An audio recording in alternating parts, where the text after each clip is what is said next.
한 발 더 깊이 있게 뉴스 속으로 시사인이 만드는 정치 라이브 김은지의 뉴스인 3월 11일 방송 시작합니다. 자, 이제 정말 딱 한 달 남았습니다. D-30일 남았는데요. 첫 번째 코너 바로 들어가겠습니다. 뉴스 리액션인데 쏟아지는 뉴스에 어떻게 반응하셔야 될지 알려드리는 시간입니다. 이은기 기자 안녕하세요. 안녕하세요. 네, 소감이 어떤가요? 너무 기쁩니다. 빨리 끝났으면 좋겠습니다. 현장 취재하고 있는 기자로서는 또 그런 마음이 든다라는 생각이 들고요. 자, 오늘의 뉴스 리액션 특별한 손님인데요. 황두영 작가님입니다. 안녕하세요. 네, 낙천이후 작가로 처음 시사인으로 다시 복귀했습니다. 황두영입니다. 반갑습니다. 네, 정치적 글쓰기에선 또 일가견이 있다라고 할 수 있는 황두영 작가님이신데요. 원래 저희가 월요일 뉴스 리액터로는 국민의힘 보좌진 협의회 회장인 김민정 보좌관님을 매주 모시고 있었는데 출마 선언을 하셨습니다. 이제 그러다 보니까 저희가 급하게 모셨는데도 시간을 내주셔가지고 감사드리겠습니다. 네, 감사합니다. 불러주셔서. 네, 그럼 첫 번째 뉴스 바로 들어가 보죠. 네, 수사 외압 의혹 이종섭 결국 출국. 네, 최상병 사건 핵심 피의자라고 할 수 있죠. 이종섭 전 장관이 결국 나갔습니다. 네, 어제 피의자 신분인 이종섭 전 장관이 호주 대사 내정자 자격으로 출국했습니다. 어제 인천공항 현장에는 이 전 장관의 출국을 저지하기 위해서 민주당 의원들과 취재진들이 대기 중이었지만 이 전 장관의 출국 모습은 비행기 탑승 직전에야 MBC 카메라에 포착됐습니다. 이 전 장관은 말씀해 주신 것처럼 최상병 사건 수사 외압 의혹의 핵심 피의자인데요. 지난해 7월 30일에 해병대 수사단의 수사보고서에 결재를 했다가 다음 날 돌연 결재를 번복하고 또 이첩 보류를 지시했습니다. 해병대 수사단장이었던 박정훈 대령은 윤석열 대통령이 조사 결과를 보고 받은 뒤부터 이 수사 결과를 축소하고 또 왜곡하라는 수사 외압을 받았다고 폭로했죠. 공수처는 이 전 장관을 핵심 피의자로 보고 최상병 사건 수사 외압 의혹에 대해서 수사 중입니다. 지난주 월요일 이 전 장관의 호주 대사 임명이 발표되고 이틀 후인 3월 6일에 출국 금지 조치됐다는 사실이 좀 뒤늦게 알려졌는데요. 대통령실은 이를 몰랐다 이렇게 해명했습니다. 공수처는 이 전 장관의 출국 금지 사실이 알려진 다음 날 이 전 장관을 소환해서 4시간가량의 피의자 조사를 좀 진행했고요. 법무부는 그 다음 날 곧바로 출국 금지 조치를 해제했습니다. 그러니까 이 전 장관의 호주 대사 임명부터 출국 금지 논란, 그리고 공수처 출석, 출국금지 해제, 그리고 출국까지 채 일주일도 걸리지 않았습니다. 네, 어제 저녁 상황이 굉장히 긴박했던 것으로 기억하는데요. 와중에 댓글창에 황두영 작가를 반갑게 여기시는 분들이 꽤 계시네요. 시선 집중해서 보던 황두영 작가님, 양 교수님이 인사해주고 계시고요. 스타일이 좀 바뀐 것 같다. 귀여운 곰돌이 푸 닮았다. 이런 이야기가 있습니다. 네, 감사합니다. 네, 게다가 저희 20만 축하한다라는 이야기도 있었는데 제가 깜빡했네요. 요거 자랑을 하고 넘어갔어야 되는데 네, 엄중한 뉴스를 전환한다는 생각으로 제가 또 이런 중요한 소식을 빠뜨렸습니다. 자, 여튼 이 최상병 사건으로 지금 호주 대사 임명 받고 나간 전직 장관이 있는데 심지어 야당 논평 보니까 무슨 조폭 영화 보는 것 같다라는 식의 이야기도 있더라고요. 어떻게 좀 보셨어요, 황 작가님? 이건 윤석열의 방어인 거죠. 여기서 가장 그 사건에서 중요한 게 윤석열이 VIP 회의에서 경로했다. 그게 이제 근데 나머지는 다 이렇게 전해 들은 거고 경로한 걸 본 사람은 결국 이 장관이잖아요.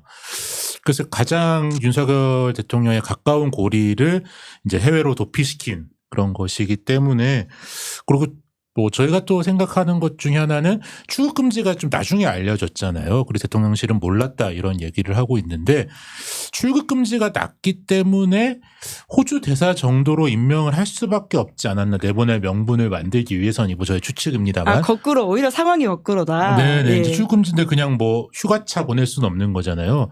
그러니까 이제 공수처에서도 그거를 철회할 만큼 강한 압박을 주기 위해서는 호주 대사 정도로 임명을 해서 이 갑작스러운 호주 대사 임명 자체가 이미 좀 출국 금지라는 것들을 알고 나서 이 카드를 쓸 수밖에 없었던 것 아닌가라는 좀 추측이 듭니다. 네, 그러니까 저도 말씀 듣고 보니까 생각나는 게 있는 게 이제 과거에 라임 사건 이런 거 취재할 때 보면 그 김봉년이라고 하는 피의자가 도망을 간 적이 있거든요. 이제 그때 써놨던 편지에 보면 뭐라고 했냐면 1도 2부 300이라고 해서 우선 범죄자가 걸리면 일단 도망가고 두 번째로는 부인하고 세 번째로는 백을 쓴다 이런 말이 있다라고 해요. 그러니까 정말 첫 번째 우선 도망가 이런 느낌이어가지고 이게 뭔가라는 생각이 좀 드는데 이 사건이 좀 다시 정권 심판론에 불을 붙일 수 있는 상황이다. 라고는 보세요. 어제 야당이 정말 총집결했더라고요.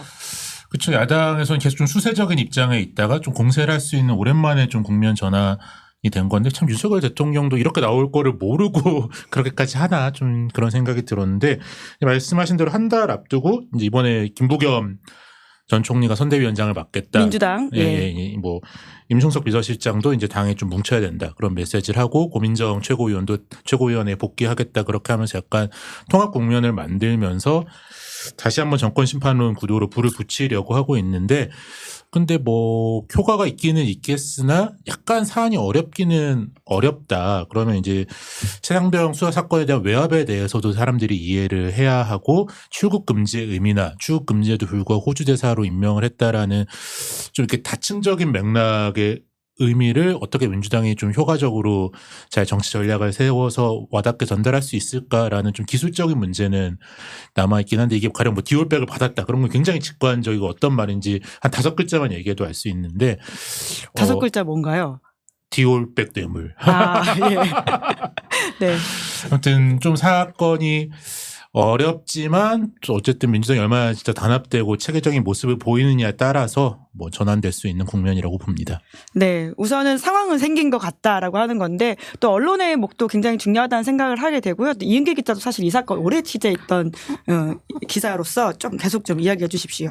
네, 법무부가 출국 금지 근데 해제한 이유는 뭐라고 볼 수 있죠? 네, 법무부는 이 전 장관의 출국 금지를 해제하면서 그러니까 별다른 조사 없이 출국 금지가 수차례 연장돼 왔다. 그리고 또 최근 출석 조사가 이뤄졌고 본인이 수사 절차에 적극적으로 협조하겠다고 했다. 이런 점들을 고려했다고 밝혔는데요. 그러니까 최근 조국혁신당의 그 차규근 저희 방송에도 출연하셨던 차규근 전 법무연수원 노래 부르셨죠. 연구위원님이 이제 입당을 하셨는데 인도네시아 노래 부르고 가셨습니다.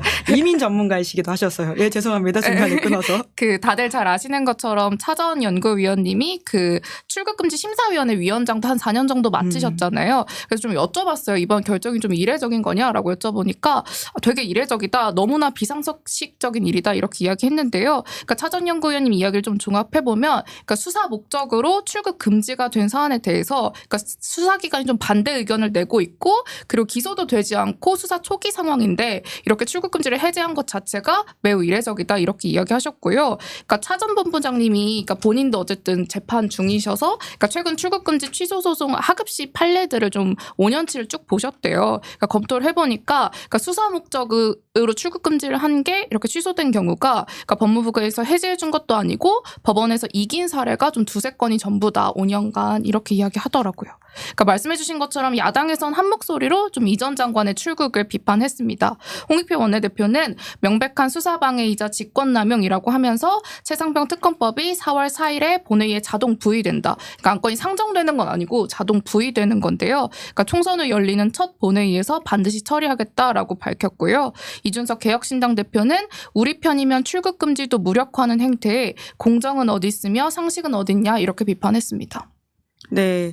이준석 대표 같은 경우에는 런종섭이라고 하는 별명도 오늘 이제 최고위원회 회의에서 이야기를 하던데 어제 이제 MBC 카메라에 출국하기 전 장면이 잡혔잖아요. 거기서 그 기자한테 왜 이렇게까지 나한테 하느냐라는 이야기를 오히려 이준석 대표가 똑같이 되돌려주고 싶다. 왜 국민들한테 이렇게까지 하느냐라는 말을 하기도 하더라고요. 그 저희가 이지아이 님이 슈퍼챗을 써주셨는데 김은지 왕팬입니다. 시사인 파이팅 이렇게 써주셨습니다. 네. 고맙습니다. 네, 저도 김은지 왕팬입니다. 아, 고맙습니다. 슈퍼챗. 자, 네, 저희 저- 멤버십도 있습니다. 네, 내일 네, 저 박정훈 대령 재판 상황도 좀 살펴볼까요? 네, 현재 그 해병대 수사단장이었던 박정훈 대령은 그러니까 항명과 상관 명예훼손 혐의로 1심 군재판을 받고 있습니다. 그러니까 박정훈 대령 쪽은 이 전 장관을 좀 주요 증인으로 요청할 계획이었는데요. 그러니까 변호인한테 물어보니까 그러니까 대통령이 대사 임명권을 남용해서 범인을 도피시킨 거다라고 하면서도 그러니까 증인 출석이 불가능한 건 아니어서 증인 출석 요청해보겠다 이렇게 이야기했습니다. 네.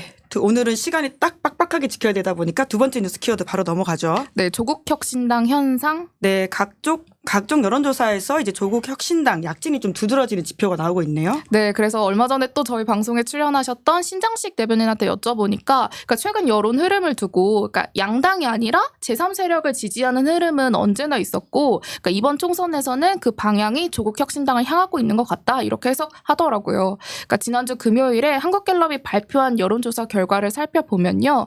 정당 지지율은 국민의힘 37%, 민주당 31%, 조국혁신당 6% 순이었습니다. 그러니까 비례대표 정당 투표에서 어느 정당에 투표할 것 같냐 이런 질문에는 응답자 중에 37%가 국민의힘 비례정당이라고 답했고요.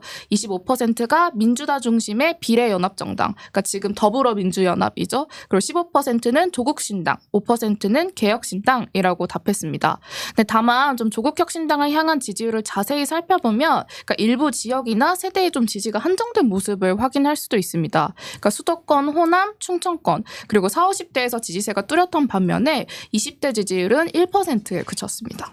네. 전지적 민주당 시각에서 이 현상 어떻게 보는지가 사실 가장 궁금하긴 합니다. 아무래도 이 조국 혁신당의 이 상승세를 어떻게 좀 분석하고 계세요? 일단 이제 이 조국을 둘러서 지난 정부에서 굉장히 조국 사태라고까지 불릴 정도로 강력한 여론 간의 갈등이 있었잖아요. 근데 그 갈등이 어떤 정치적인 싸움에서 이제 법원으로 가면서 이제 조국 장관 유죄가 나오고 하면서 일종의 그 싸움에 적극적으로 개입했던 사람들 입장에서는 져버린 싸움이 됐는데 이것이 다시 선거 국면에서 조국 혁신당이 나오면서 그때의 기억이 다시 되살아나면서 이 싸움을 복원할 수 있는 기회라고 여기는 것 같고요. 어쨌든 뭐 민주당에서도 사실 뭐 공천에 대한 실망감이 없진 않겠죠. 공천에 대한 실망감을 가지고 있는 분들이 조국혁신당으로 흡수를 하는 것이 뭐 양가적인 것이 있겠으나 일정 정도는 어쨌든 그 사람들이 투표장에 나오게 해서 지역구는 뭐 민주당을 찍게 하고 사람들의 분노가 아예 뭐 선거 밖으로 떠나지 않고 어쨌든 선거 안에 머물도록 한다는 것 자체로서는 민주당으로서 나쁜 상황은 아닌 것 같다. 다만 어쨌든 뭐 지금 비례대표제도 우리가 뭐 이후에 준비를 했지만 그 민주당도 이 민주당의 비례대표 임명을 완전히 통제하지 못하고 있는 상황이잖아요. 그런 것까지 반영해서 조국혁신당의 비례를 던지려는 사람들은 계속 좀 늘어나지 않을까라는 생각은 좀 듭니다. 네, 뭐 저희가 소개드렸던 자세한 여론조사 지표들은 중앙여론조사심의위원회 홈페이지 가서 보실 수 있을 텐데요. 그러니까 그 신장식 대변인이 강조했던 저희 방송에서 지민비조라고 하는 기조가 실제로 민주당에도 나쁘지 않을 것 같아 이런 이야기로 해석하면 될 것 같네요. 뭐 전략적으로 하는데 그게 약간 뭐 민주당 입장에서는 자존심이 상할 수도 있고 지지자들 입장에서도 뭐 비례도 다 민주당을 찍어 달라라고 얘기하고 싶은데 근데 뭐 어쨌든 이재명 대표도 조국 대표를 만나서 이제 뭐 서로 손을 잡고 일종의 뭐 연대해 나가겠다 그런 메시지를 했으니까 전략적으로 그렇게 판단하시는 것 같은데 양쪽 다 좀 강한 팬덤이 있는 분들이잖아요. 조국 팬덤도 있고 이재명 팬덤도 있고 근데 팬덤들 사이에서 감정이 이제 격화될 수도 있는 비례를 누구 찍을지에 대한 그런 싸움이 오히려 격화될 수도 있는데 두 분 다 그것을 그렇게 원하지 않는데 이 팬덤을 오히려 두 분이 통제할 수 없는 상황으로 가서 서로 이제 감정의 골이 깊어질 수도 있겠다라는 생각은 듭니다. 네, 관련된 비례대표 이야기는 세 번째 뉴스 키워드에 있습니다. 네, 윤곽 드러나는 위성정당 비례 후보. 네, 더불어민주연합, 국민의 미래 이렇게 두 정당 이야기죠. 네, 총선을 30일 앞두고 양당의 위성정당인 더불어민주연합과 국민의 미래의 비례 후보들의 윤곽이 드러나고 있습니다. 각 당은 3월 22일까지 선관위에 그러니까 순번까지 확정해서 비례대표 후보자 명단을 제출해야 하는데요. 국민의 미래에는 총 530명이 공천을 신청한 것으로 집계 됐습니다. 그러니까 공천 신청자 명단 중에서는 인요한 전 혁신위원장을 비롯해서 김장겸 전 MBC 사장 그리고 대통령실 출신 안상훈 전 수석과 천여정 전 부대변인의 이름이 좀 눈에 띄었습니다.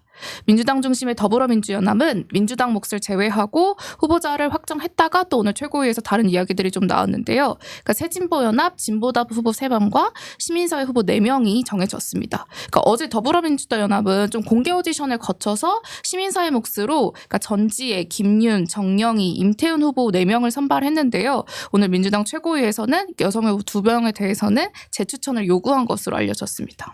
네, 이제 점점 더 후보군이 가시화되고 있는 상황이긴 한데 황교안 작가가 보기에는 가장 좀 눈에 띄는 사람은 누구입니까?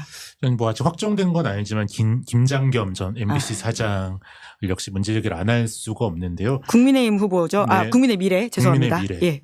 이제 부당노동 행위로 이제 유죄를 대법에서 받고 그게 지난 10월인데 고작 4달 만에 이제 올해 2월에 대통령이 사면을 해줬죠. 그리고 지금 3월 뭐 중순인데 이제 출마를 하겠다라고 하는 상황 자체가 그렇게 보면은 10월에 대법에서 유죄 받은 사람이 3월에 뭐 이제 출마를 하는 거고 중간에 물론 대통령 사면이 있기는 있었으나 이거를 국민의 미래, 뭐 국민의힘에서 어떻게 적격하다고 판단할지를 좀 지켜봐야 되는 부분인 것 같고요. 이것이 근데 뭐 우리 강서구청장 때 유사한 사례가 있었잖아요. 사면하자마자 출마했던 사례가 있었고, 그러니까 사실 강서구청장에서 이제 국민의힘이 대패한 여러 이유 중에 하나는 뭐 그런 후보 자체를 이렇게 바로 사면하자마자 출마시켰던 거에 대한 국민적 평가도 있었다고 생각하는데 그런 그런 걸 다시 한번 국민의힘이 보여줄지 그런 생각도 하나 들고요. 제가 한번 또 주목하는 이유는 이분이 물론 뭐 어떤 범죄자든 다 정치인으로서 결격 사유라고 할 수 있는데 부당노동 행위로 그 범죄를 받은 거잖아요. 환노위에 계셨죠. 민주당 환노위 위원실. 예. 그렇죠. 그 MBC에서 노동조합을 이제 탄압하고 없애려고 했다. 뭐 그런 이유로 대법에서 판결을 받은 건데 결국 이제 이 총선에 취하는 국민의힘의 노동조합을 어떻게 대할 것이냐, 노동자들을 뭐 어떻게 볼 것이냐라는 문제 전체와도 좀 연관된 문제인 것 같아요. 그렇기 때문에 부당노동 행위로 대법에서 유죄를 받은 사람을 5개월 만에 다시 후보로 추천한다고 하면 이제 뭐 노동조합들 그리고 노동자들과 뭐 진짜 전면전을 하겠다. 우리는 이런 완전 뭐 문제 없다고 생각하는 거기 때문에 뭐 개인의 범죄이기도 하지만 뭐 국민의힘의 노동 정책을 좀 보여주는 것이기도 하다. 그래서 좀 주목하고 있습니다. 네, 황두영 작가 픽입니다. 김장겸 전 사장 몇 번 받을지 지켜보겠다. 안 받았으면 좋겠습니다. 몇 네. 번도 안 받았으면 좋겠다. 네, 황두영 작가 생각입니다. 네. 자, 마지막 뉴스 키워드 가보죠. 네, 비명 박용진 생환할까? 네, 여야 공천 상황도 이제 짚어보죠. 네, 현재까지 전체 지역구 254곳 중에 193곳의 양당 대진표가 확정됐습니다. 그리고 오늘 저녁 박용진 의원과 정봉주 전 의원이 맞붙는 서울 강북을의 경선 결선 결과가 발표되는데요. 그러니까 우상호 의원이 불출마를 선언하면서 민주당 청년 전략특구로 지정됐던 서울 서대문갑의 경선 결과도 같은 시간 발표됩니다. 그러니까 당초 서대문갑 경선 결과는 좀 어제 나올 예정이었는데요. 그러니까 투표 시스템 오류로 오늘로 미뤄졌습니다. 그리고 조금 전 아까 말씀해 주셨던 것처럼 김부겸 전 총리가 민주당 선대위에 합류했습니다. 김 전 총리는 그러니까 공천 과정에 대해서 비판하면서도 선거가 눈앞에 다가왔다. 친명이니 친문이니 이런 말들은 스스로 내다버리자라고 했습니다. 그리고 김 전 총리에 따르면 그러니까 선거와 관련한 주요 전략은 좀 선대위에서 주도할 것으로 보입니다. 네, 오늘 박용진 의원과 정봉주 전 의원의 매치는 사실 가장 좀 많은 언론의 관심을 사는 사안인 것 같기도 한데요. 어떻게 보십니까?